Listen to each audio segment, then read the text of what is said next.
So this is something that's been discussed numerous times. Apparently, Juicehead actually put out a video that's been taken and clipped into some articles, specifically about Fallout 4 getting official support for paid mods. After all this time, after releasing the next-gen update that still has the game broken, they are going to update it seemingly, according to leaks, rumors, and speculation. They're going to update it by replacing the Creation Club with Creations, and Creations will then become the standard. Right now in Fallout 4, there is a Creation Club, okay? If you open the Creation Club, you can see all of these things. It's different like skins, it's Tunnel Snake's Rule, that's funny. It's apparel items, it's stuff like this. But this is not what like Starfield has, okay? I don't know why I own some of this. Did they give these away or something? I don't know. Yeah, different skins for the dogs, all this stuff. But it's pretty minimal. It's pretty light. And even then, it's not using their full platform for the Creations, which is, again, their paid mods system. It's like basic skins and stuff that I'm sure they can double up on with Fallout 76. But what looks to be happening is that BGS plans on updating the Creation Club to Creations, and that will basically replace the in-game store for Fallout 4 right in time for Season 2 of the show. So anybody who was like, ooh, maybe they drop like a surprise Fallout New Vegas for Season 2 of the show. No. This, I think, is much more likely their big fun announcement. I think, yeah, it's a new in-game story. You all play games, don't you? You love stores, don't you? What I find funny is that this is still after they broke the game with the next gen update. And you know, one of the stupidest things about this next gen update, this game is from Fallout 4 is from 2015. If you play it with too high of a frame rate, do you know what happens? Do you know what happens?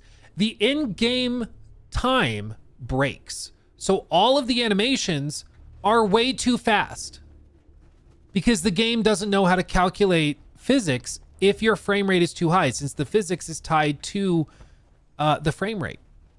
So if I play at 240 frames, this is what it looks like. And then all the physics are screwed up, so I can't like hardly jump. And it's tied to everything. Shoot. All of the reload animations are sped up. Everything is sped up. You even notice the load screen going into the in-game store is also screwed up because the frame rate's too high. So I looked it up. Apparently the only way to fix this is by going into the NVIDIA like control panel and then manually limiting the frame rate within Fallout 4 to like, I think people say at 120 it can be funky sometimes. Safest bet is to limit it to 60 FPS. I don't know, man. It's apparently like a well-known issue. And there are fixes for it. It's just you have to go and manually limit it, which is funny. So, and there's other things. Like, for example, the ultra-wide support on the next-gen update is still apparently busted. It's been, what, a year? Like, or mods. I think there's a mod that fixes it. Yeah. Funny thing, the next gen update also broke all of my mods. Shocker, I know.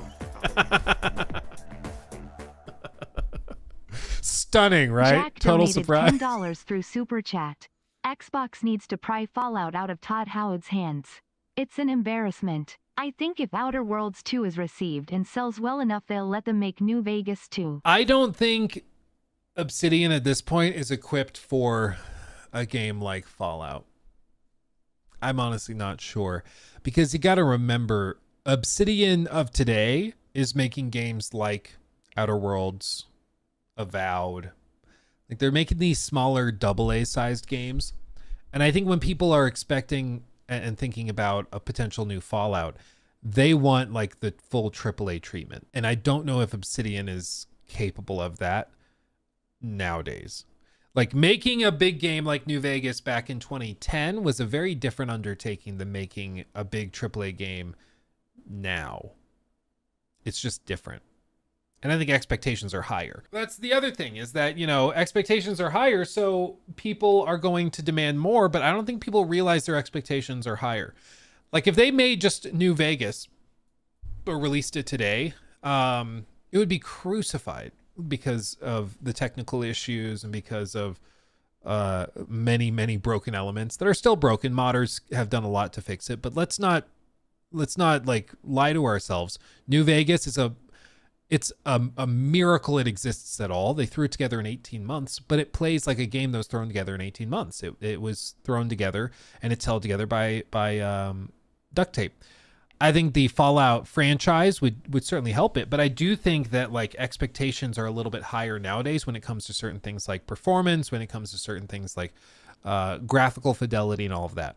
If they just did a remake of New Vegas, I think that would be a separate issue, and I think they could do that. But I don't think if Microsoft is looking at doing a remake of New Vegas, I think they have Virtuos do it. I don't think they have Obsidian do it. I think they'd rather Obsidian pump out another Avowed type game that they can market as a standard standalone release, and then they have Virtuos do what they did with the Oblivion remake, just put it in an Unreal wrapper basically and do it that way.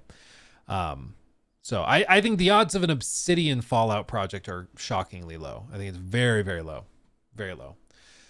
But as you can see with the article, this whole thing is expected to come hopefully with bug fixes and performance boosts, of course.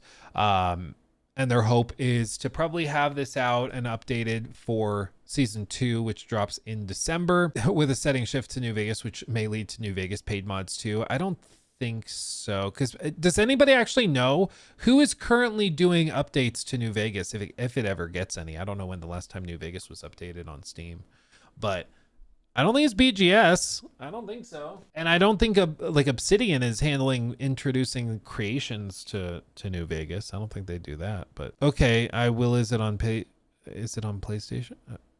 I'm not sure. Unreal wrapper is what a condom should be called. Yeah, it stutters a lot though. Yeah, I mean, again, this is the other thing for us to we need to remember. Just because we think paid mods are stupid, just because we find it cringy, just because we don't like this or that, it doesn't mean that BGS feels the same way, and it does not mean that Todd feels the same way. It doesn't mean that Xbox feels the same way.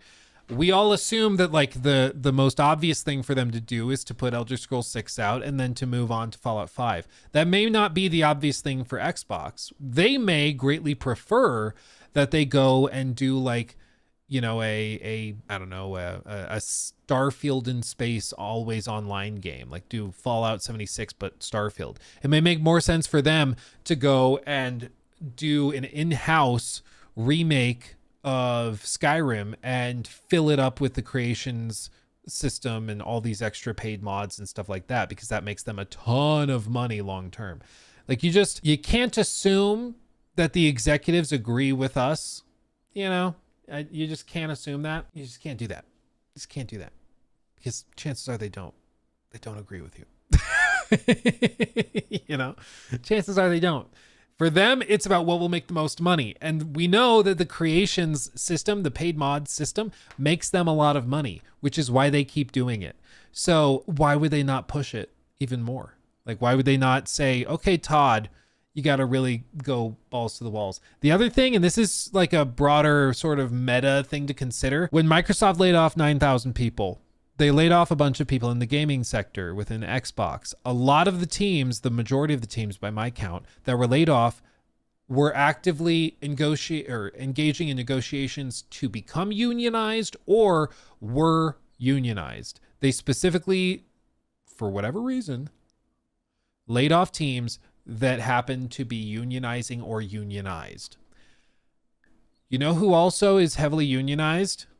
Bethesda Game Studios. I think there very likely is a lot of extra pressure on Todd that if he doesn't want to have like some major shakeups, they need to keep revenue really high. It's like, if your revenue starts to drop, we're going to take care of that problem. Microsoft don't give two craps. Do you think Satya Nadella gives a crap about Fallout? No. He does not care at all. If he thinks he can save the company X number of dollars by getting rid of it and then giving Fallout to another developer so that he doesn't have to deal with the union stuff within BGS, he'll do that. Okay? Like, we're talking about one of the biggest companies in the world that is the prime definition of soulless corporation, okay? So never ever think, no, they're going to be immune to layoffs because, they make Fallout. Never assume anything with this stuff, okay? But Satya wore a Halo shirt once. He cares about gaming. Satya told me he loves Fallout. I love Fallout. He has a very unique way of talking. It's very funny.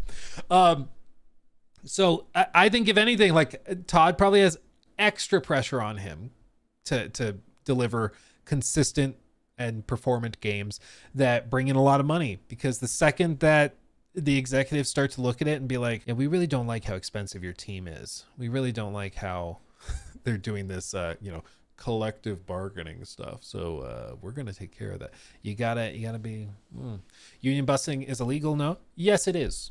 It is. Well, I should clarify, because we're talking about multinational giga corporations. In many places, it is illegal. Yes. But as you saw, that does not mean it is therefore illegal to shut down an entire team that happens to be unionized. There would never be confirmation. Yeah, we fired these guys because they're in a union. They would never actually say that, but it's always, yeah, we just found reasons to lay them off because we had other strategic opportunities elsewhere. It's like, okay. But you better believe behind closed doors, that was a major component of the decision. So yeah. And this is not, like, to be clear, this is not a new thing. Like, Microsoft has laid off huge teams. They've had contracted companies that they fired because they started unionizing. And there's always another reason for it, right? But it's so consistent that whenever there starts to be discussions or active, unionizing happening, those teams start to get shut down by Microsoft. Like, it's not a coincidence at this point. Everybody knows this is going on in the corporate world, and it's good for the bottom line. So like all the corporate bigwigs, like, don't say anything. It just is what it is. But I think it's naive to think that that's not playing a role in these considerations. Like, this is just how it works. I hate to be the bearer of bad news. It is a component of it. I've mentioned it 1,000 times, but like, if you've seen that episode of The Office where Jan comes down into the warehouse and Michael tells her, he just told her, yeah, they're talking about starting a union in the warehouse to negotiate higher wages and stuff.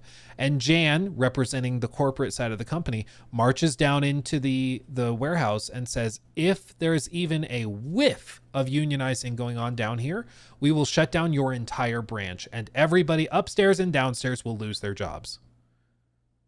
And she even references, she's like, you saw what happened in Buffalo. They started to unionize. Every one of them lost their jobs. And now they have to explain to their kids why they can't afford Christmas presents. So maybe think twice before trying to send a message. And then she marches out. Like, it's pretty hardcore. But that's honestly like how a lot of this works. You would never hear the boss say that directly. They'd probably tell you it's just not a great idea for the health of the business. Wink, wink, nudge, nudge. But this type of thing happens, man. He took my thing. Red flag.